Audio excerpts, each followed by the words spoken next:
Yes, hello again, and welcome back once more to your favourite classic dirt bike TV YouTube channel, where we continue to try and discover more of those old school vintage race bikes from the golden era of classic scrambling. Now here on Classic Dirt Bike TV, we've turned the corner once again and made another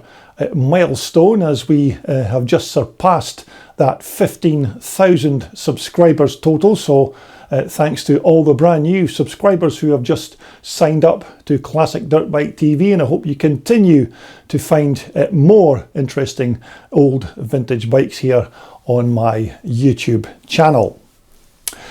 Right, so we're going to go back to the Telford Classic Dirt Bike Show 2022 now and take a look at another one of the fantastic machines that I came across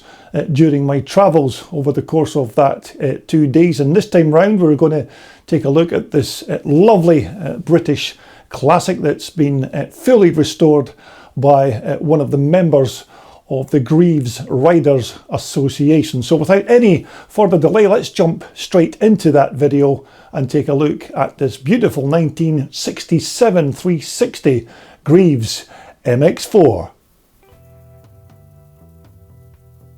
And so this very nice old 1967 Greeves MX4 360 is another one of those bikes that I came across during my 2 days at the 2022 Telford Classic Dirt Bike Show. And this featured bike here was part of a collection of old British Greeves machines that were included in the GRA, or the Greeves Riders Association stand. Now the story of this bike is that originally this bike was just a collection of old Greeves parts that were in various boxes, and at that time all of the parts, including the chassis, belonged to the General Secretary of the GRA organisation, Mike Eadie. Now when Mike owned all of the dismantled parts of this bike, his original intention was to use the chassis and the rest of the frame parts to then shoehorn in a Triumph twin motor to then of course make up a Grumpf, which is what they call these old Greeves bikes when you substitute that Greeves two-stroke motor for a Triumph twin four-stroke instead. Although thankfully for us, that particular Grumpf idea of Mike's never really came to fruition, and all the boxes of Greeves parts were then bought by another GRA club member called Ian Hodge, who then took all of the bike's bits and pieces and then restored them to eventually end up with this beautiful looking motorcycle. Now, to restore the bike to its better than new condition took Ian quite some time to complete, but he said that all of his hard work and effort was well worth it in the end, as you can see. And so as we begin with the bike's chassis, which uses a combination of this alloy I-beam front downspar and various other very light gauge steel tubing to then form the backbone of this bike, where all of the other parts are then bolted onto. But as you can see, even in 1967, Greeves were already using alloy as part of their motorcycle frames, which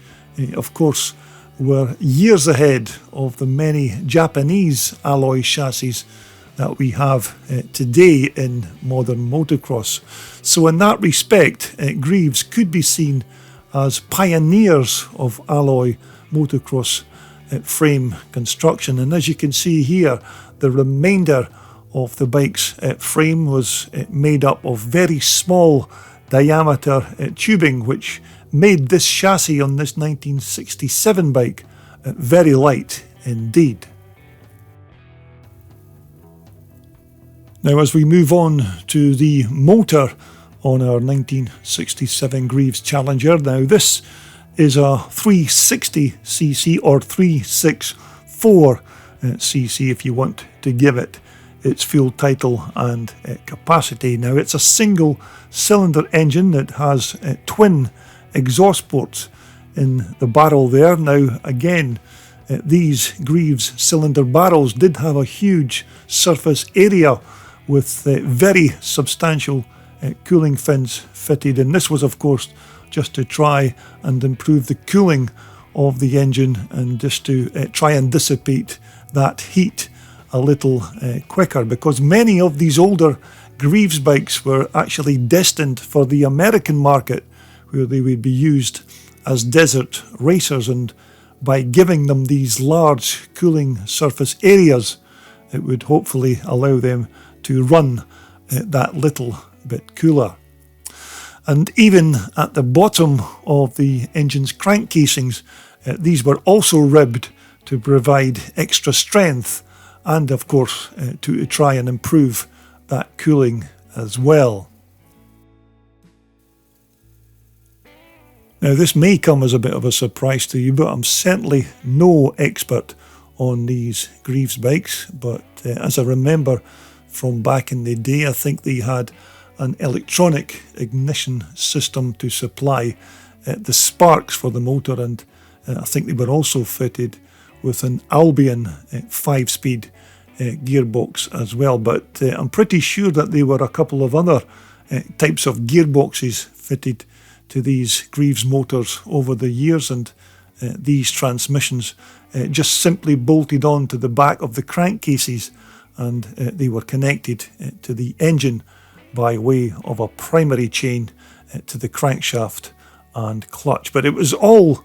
pretty straightforward engineering, and by all accounts it was very reliable for its day. Now, once more for 1967, it was a tried and tested Amal concentric carburetor that were used on these Greeves bikes, and again it would probably have been fiberglass that was used to make the bike's airbox and side panels back in the 1960s, as plastic just wasn't as readily available at that particular period. But it all looks really nice decked out in this British racing green. And so, as I said, the engine had these twin exhaust header pipes that came from that big Greeves cylinder, which then curved underneath the motor to then fit onto a single exhaust expansion chamber that was bolted on to this right hand side of the bike. Now, later Greeves bikes like the 1969 Griffins would have the high level exhaust system fitted, whereby the both header pipes would then run over the top of the engine and then onto a rear silencer just underneath the seat. But as you can expect, these exhaust systems did incur a few dings and dents because of where they were situated on the bike. But as I said, subsequent Greeves models with the high level exhausts never really suffered that same fate. Now, once more, if my rapidly aging memory is still functioning correctly, as I remember, you could have a choice of front suspension systems on these 67 360s, and although our bike here appears to be fitted with an optional pair of Italian Seriani's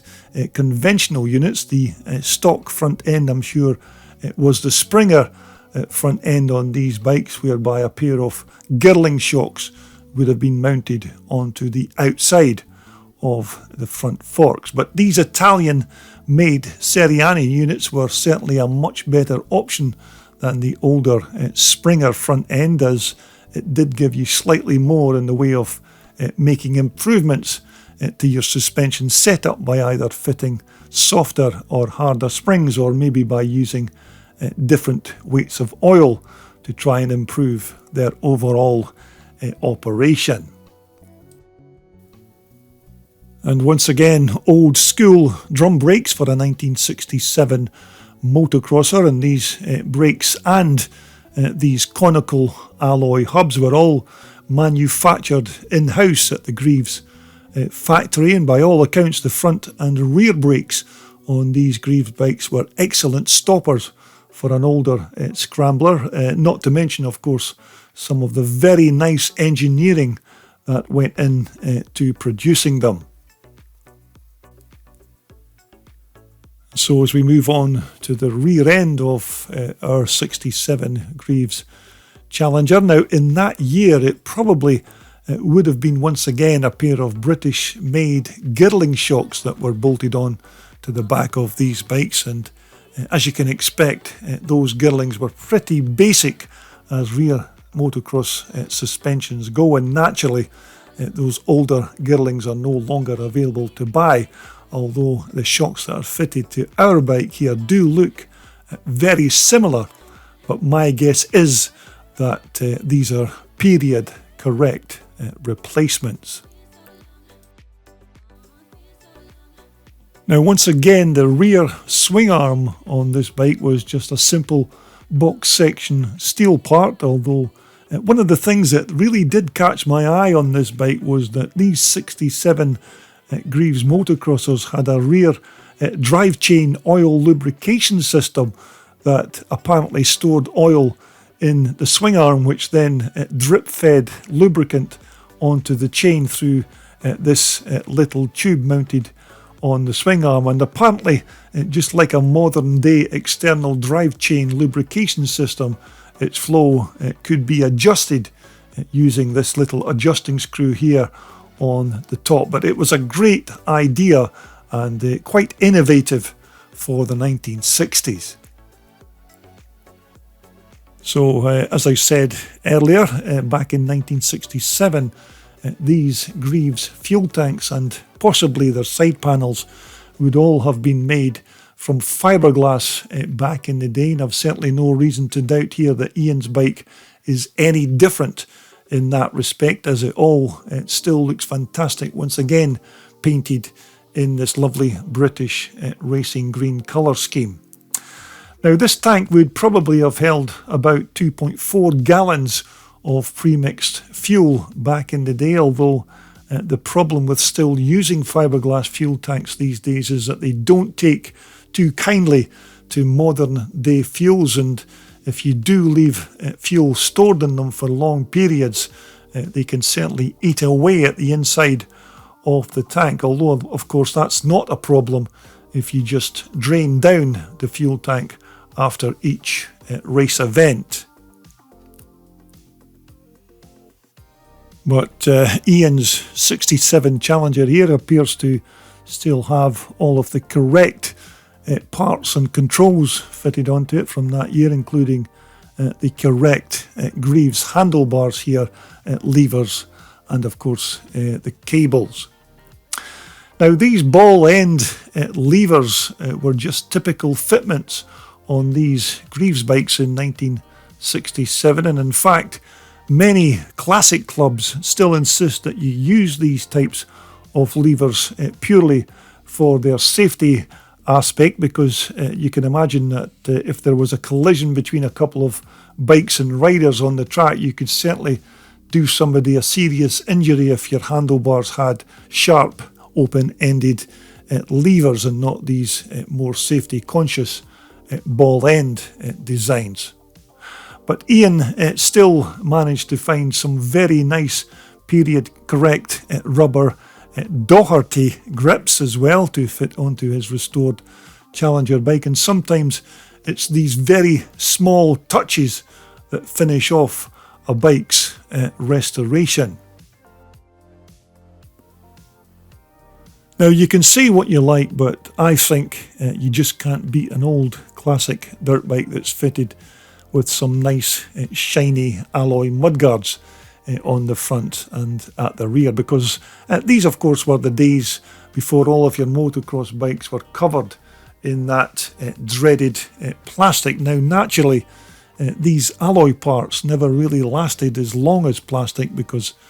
when you did damage them you could straighten them a couple of times before they broke in half, and you needed to then replace them. But alloy is so much nicer to look at, and for the 1960s it was one of the staple materials for building all types of motorcycles, and I'm glad that Ian's not spoiled his restoration by fitting plastic substitutes. Now, as you can gather, the riders who actually rode these bikes back in the 1960s never worried about silly things like a nice, soft, comfortable seat, mainly because they'd probably be standing on the pegs much of the time to give their back a bit of a rest with the pounding and limited suspension travel that they had on these bikes at the rear. And that's just one reason why you always saw the great riders, the likes of Vic Eastwood and maybe Dave Bickers and many more of those 1960s riders who always wore kidney belts around their waists just to try and keep their vital organs in place as they were being bounced over the rough bits on the racetrack.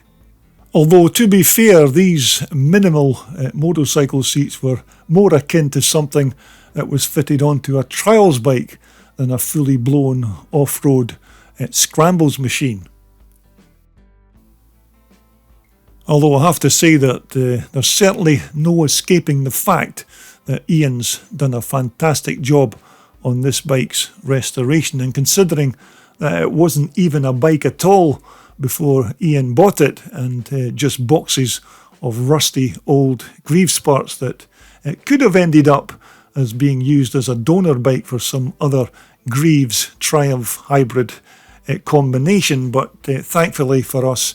Ian's brought back another classic Greeves Scrambler to life so that it can be appreciated by like-minded enthusiasts and viewers of my YouTube channel. Although this 1967 Greeves Challenger is just one of the many successful race bikes built by the British Greeves factory during the golden era of scrambling in the 1960s, when the likes of Dave Bickers, Alan Clough and many others could be seen riding them live on TV during those BBC Grandstand Winter Scrambles events that were broadcast all over the UK at that time. Now, these Challenger models were only produced for another year after this 1967 model, as they then discontinued the Challengers in 1968 and then replaced them with their brand new Greeves Griffin racer in 1969. Although it goes without saying that Ian's lovely Greeves Challenger here was attracting plenty of interest over the 2 days of the Telford Classic Dirt Bike Show, and even ex-Greeves rider and British motocross champion Brian Wade couldn't help but get his picture taken alongside Ian's lovely bike. But Brian, as you know, was a hugely successful British motocross star of the 60s and 70s, and